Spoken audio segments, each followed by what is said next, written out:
Hey, welcome to Dirt Live. We're coming to you live from San Diego, California. You can see in the background the Norman Motorsports facility. A lot of stuff going on down there, getting ready for the Baja 1000.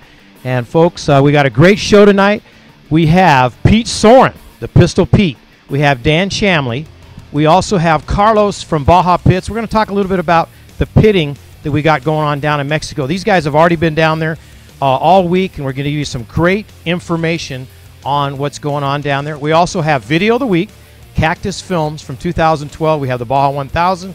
Also, we have Oscar Ramos, the attorney for SCORE. He'll be joining us at the end of the show. We have some great information for you guys getting ready to go down to Baja. So stick around, and we're going to bring in one of the guys right now. We're going to bring in Carlos Orozco. Come on in, Carlos, from Baja Pits. Hey, ¿cómo está, amigo? Bien, George, thank you very much for bringing us over.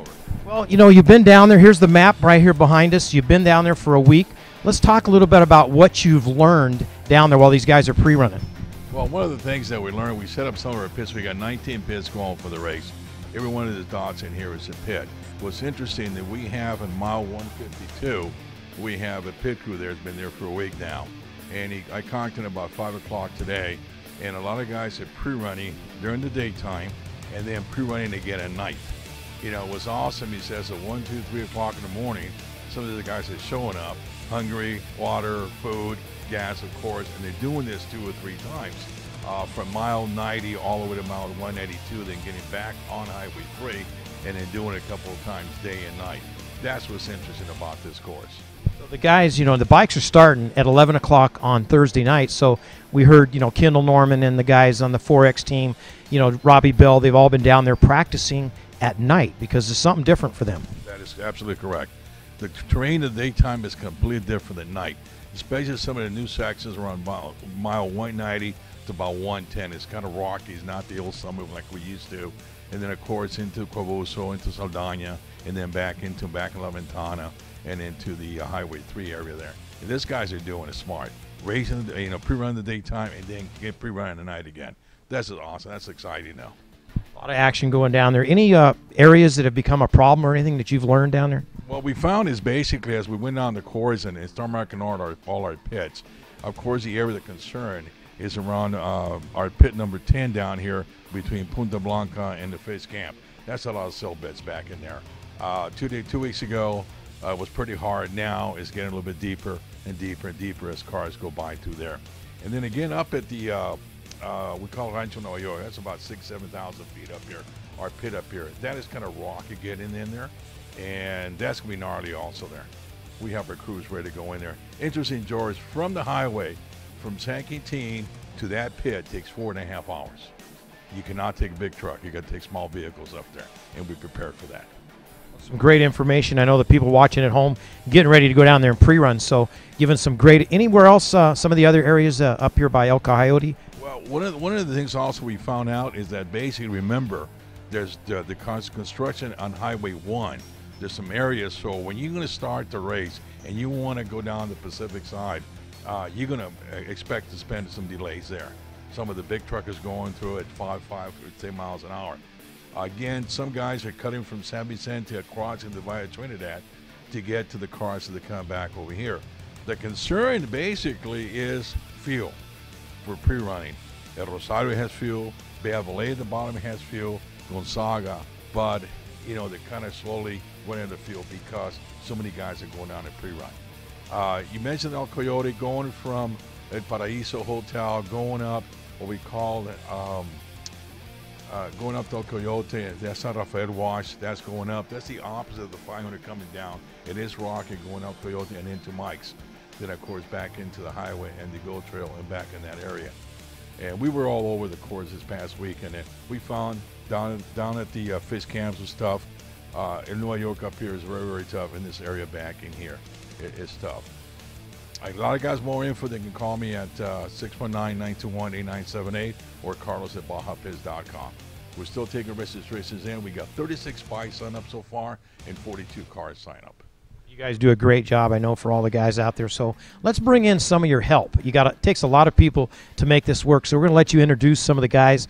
We're going to bring them in one at a time. We know we got Pete here, some of the other guys, and you can see the sign right here, the Baja Pits sign. They'll see those at all the pit stops. Right. This is This is Pete Davis. He's one of our pit captains. He's going to run White Kill Pit, and he's been with us for about 8 or 9 years. He's also a quad racer. He's a professional motorcycle or quad racer also. Besides being a pit, he also races quads.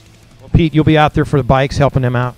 Absolutely. As you said, Carlos has made a pit that's specifically designed for quads and the motorcycles, and that'll be my job, make sure those guys get through the race. We'll be keeping a track of Pete. So let's bring in some more of the guys. Go ahead and start introducing these guys. We got Pancho Orozco. He's been with me for about 8 or 9 years. He's my right-hand man. I could not do this race without him. He's one of the logistics guys. He's going to be in charge of all distribution of the field, make sure all the pits got everything going, and work with the Satform people. And Pancho's knows Baja. He's been down there 2 weeks also. Baja, you been down there? Anything you've come up with down there last 2 weeks? Well, we went the last 2 weeks, went all the way to Crucero, and they had some of the marks were down. We had to put them up again. The score marks that marking the course, and they had some fun there. So we're getting ready for the 14th, and take off early because it's a long way to get over there and get all the stuff, the tires, fuel, everything. Ed, let's bring in some more, Carlos. Let's bring Ken in here. Ken's also a professional motorcycle racer. He's also running one of our pits. He normally really helps a lot on the start-finish line for us. Ken, of course, is from Gas, a professional welder, professional racer, and professional pit man. We love Ken. Ken, great. Baja Pits promoter. Love it, huh? Hanging out down there. Oh, it's just great. The people are wonderful, and Carlos does a great job getting all the racers to that finish line, and we all encourage them when they come in the pits, and it's just the best place to go to. Well, just getting a chance to meet some of these guys. So, Carlos, we got one more coming in. We'll get him in. Javier, and we get Javier in here. This way, when you're down there, now these guys know who. Hey, this is the guy I'm going to. Yeah, Javier, what's going on, buddy? Tell us a little about Javier, his specialty. His specialty is basically normally does a lot of our communication, and basically because he's bilingual. Keep in mind, a lot of our pits have to be bilingual. And of course, Javier is very bilingual. Lives in San Diego, handles the communication and dialogue between the racers and our other pits. He kind of does a lot of information, go from pit to pit, our satellite phones, calling who's going by at what time, etc. from pit to pit. Little Duck Dynasty here, or what? Yeah, trying to get there, but still got a couple more years to go. Cool. All right. So, Carlos, thank you very much. Anything else to let the folks know out there?